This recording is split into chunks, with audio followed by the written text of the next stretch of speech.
So I wish AUSCCCER, this bold new Environment Research Centre at the University of Wollongong, every success as you embark on your journey to provide the deeper knowledge and understandings that'll help us in that urgent and great task. 1, 2, 3.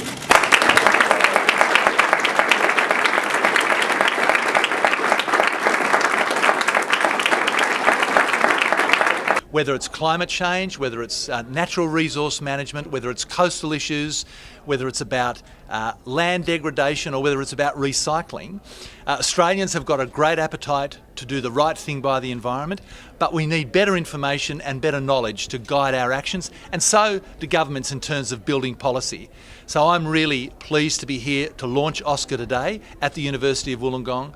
This is a mark of new environmental thinking in the 21st century, and I think the contribution that will make in terms of delivering research for us will be a substantial one. I think this centre is going to go a long way in making people more aware about the environment, about environmental issues at the macro level, and also looking at the issues that should guide academics. It's always surprising with hindsight to realise that these issues of a cultural and personal nature haven't been researched, and the decisions that are being made in the environment and on technical grounds need to be complemented with the cultural and social impacts, and this centre will do that.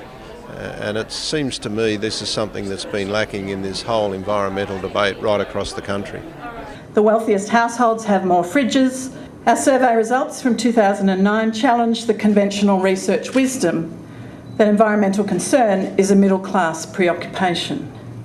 In our results, socioeconomic status and education levels are not consistent predictors of environmental behaviours in the household.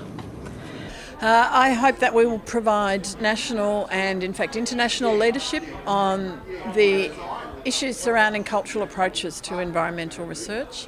A lot of the scientific research has shown that we now well understand the environmental problems from a scientific perspective, not completely, but we well understand them.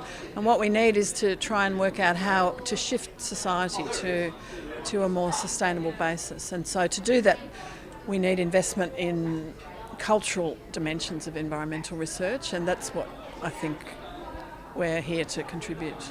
For too long, I think we've pigeonholed research on the environment to the physical sciences. And that physical science research is really important. It's a key base from which to understand the problems that we have with how we manage the environment and resources.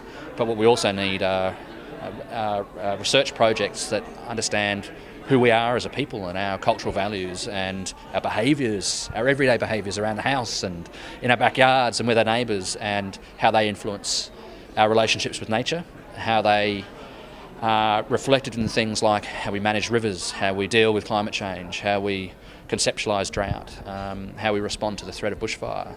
These are all really practical problems that we face, but we can't truly understand those or how we can respond to those without understanding us as a society, our culture, where our values come from as Australians, and how they shape our responses to those problems. This is the right place for a centre of this kind. I think it'll work well for the local community, but I also think it will broadcast good work further afield.